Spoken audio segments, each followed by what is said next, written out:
A little over a month ago now, I set myself on a 30-day challenge to try to fix my heartburn once and for all. And if you've ever seen the video about taking apple cider vinegar every single day to try to fix heartburn, and maybe you wanted to try it, then well, I did, along with an extremely difficult diet to try to determine what might be causing my heartburn. But after a month of doing these things, did they really help? Well, I'm going to go through all the steps that I went through, and I'm going to break down what worked, what didn't work, and how you can implement these for yourself. To give a little backstory, I've had acid reflux and heartburn since I was a baby, and in the past couple of months to about a year, things have gotten significantly worse. So obviously, I went to the doctor and they prescribed me an extremely strong dose of Protonix, 40 milligrams twice a day. And of course, it was only short term, so that way they could hit it hard, they said, and then determine what was wrong with me by giving me an upper endoscopy and actually looking in my stomach. Well, eventually that day came, and they did, and they determined that there was nothing wrong with me, apparently. But they did take a biopsy of my stomach, and that's when I found out that I have chronic inflammation in my stomach and throat tissues. So with anecdotal evidence that apple cider vinegar might actually be capable of fighting heartburn, combined with the fact that I thought I now had a new culprit behind heartburn, which is inflammation that could be caused by a food allergy, I started this challenge. So the idea was this: every day, twice a day, I would take 2 tablespoons of apple cider vinegar. The point of taking apple cider vinegar every day is to increase the acidity in your stomach. Apparently in America, most people who have heartburn actually have low stomach acidity. And the idea is this: when your stomach acid is highly acidic, your throat can actually detect this and thus knows to close up and to not let anything flow back up out of it. And I would start an extremely difficult diet called an elimination diet to determine what I may be allergic to or sensitive to when it comes to food. For the first 2 weeks of this challenge, I could only eat meats like steak, chicken, pork. I could also eat fruits, some vegetables, and really only rice. I couldn't have dairy, no garlic, no onion, no nightshade vegetables, so that means no tomatoes, potatoes, couldn't have peppers other than black pepper, no wheat, no starchy foods, no gluten, and I'm sure a few other things that I forgot to list off. But in summary, it sucked. Now during these 2 weeks, my heartburn definitely got better, but my mental state did not. See, when you remove almost all flavor and variety from your meals, the dopamine that you receive from eating this food goes significantly down. And when you don't have that much dopamine floating around in your system, you can enter a pseudo-depressed state that takes a couple weeks for your body to adjust. And on top of that, the diet was extremely complicated, and in the first day or two, I accidentally cheated a number of times on things that I thought were completely harmless. Now, as the second week came to a close, I could actually start to add foods back in to see what might cause the heartburn problem.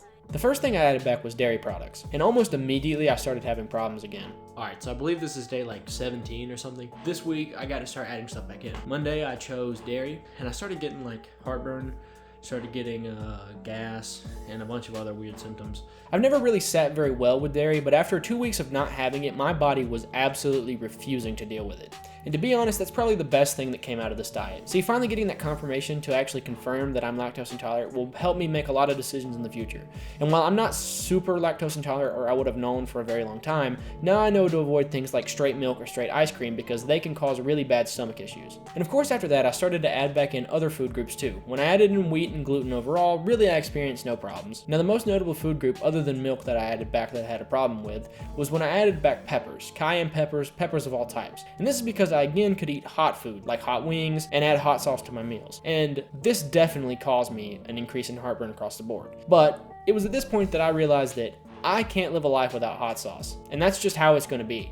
I'm going to accept the consequences of my actions because even though it hurts, food is just so boring when I don't have hot sauce in at least some of my meals. And I'm not saying that I have to eat it with everything, but overall, wings are probably my favorite food of any kind, and giving these up would just not be very fun.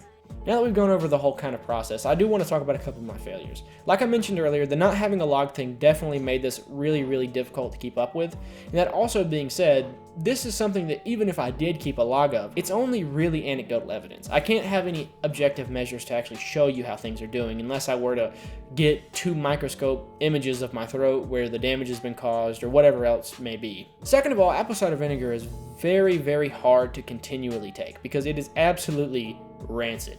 And it's really not that bad, but I just have a horrible reaction to it every time I try to drink it. I just get this, it's almost like trying to eat a lemon raw. So taking it twice a day was definitely a challenge, and sometimes I just straight up forgot, and sometimes I just procrastinated my way to I was only taking 1 dose, or I would take my second dose right before bed, which almost never works out in my favor. But overall, while apple cider vinegar did seem to help, and I absolutely recommend that you try it, it's very hard to keep up with, especially in the beginning when you need more of it.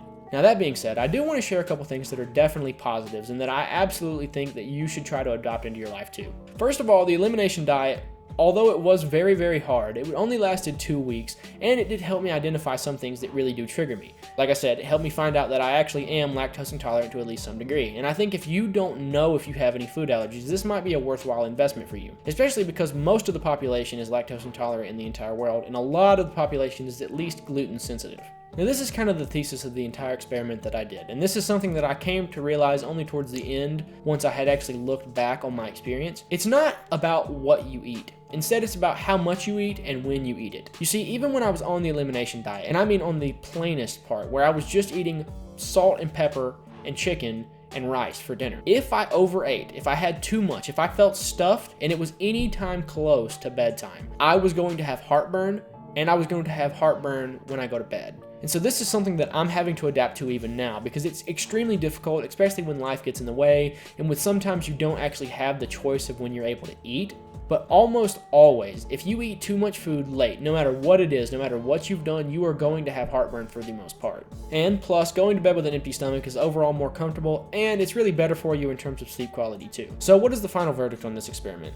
Well, it definitely didn't fix my heartburn problem, because even as I'm talking to you now, I can feel the acid in my throat. That being said, it did teach me about a lot of the things that cause heartburn and how they actually do it. For example, dark drinks like sodas, coffees, and teas actually have 3 different ways that they can actually affect your heartburn. That is carbonation, which does not play nicely with your stomach, especially when you have heartburn. Also, something called tannins, which are present in dark drinks like teas and coffees, are really, really upsetting.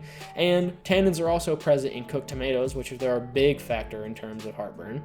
Also, caffeine. Caffeine overall really, really hurts you and actually can loosen up the sphincter in your throat and allow acid to flow back up into it. Also, if you smoke in any capacity, you should absolutely quit, because not only is that not good for you, but it almost doubles your chances of having heartburn at any given moment. And at this point, I really don't know what I can do further, because even though I feel I tried my best, I still really haven't found a good solution to this outside of pills. And pills themselves really are not a good solution, because if you ever forget to take them, you're going to get heartburn. And if you take them for too long, you're going to get really, really bad side effects that are almost worse than having heartburn. So for me, I'm not sure where to go. But I think if you have heartburn and you do not want to take medicine every day for the rest of your life, you should definitely try this in at least some capacity and see if it helps you. Thank you so much for watching, and if you got anything out of this video, remember to like and subscribe and comment down below. Thank you.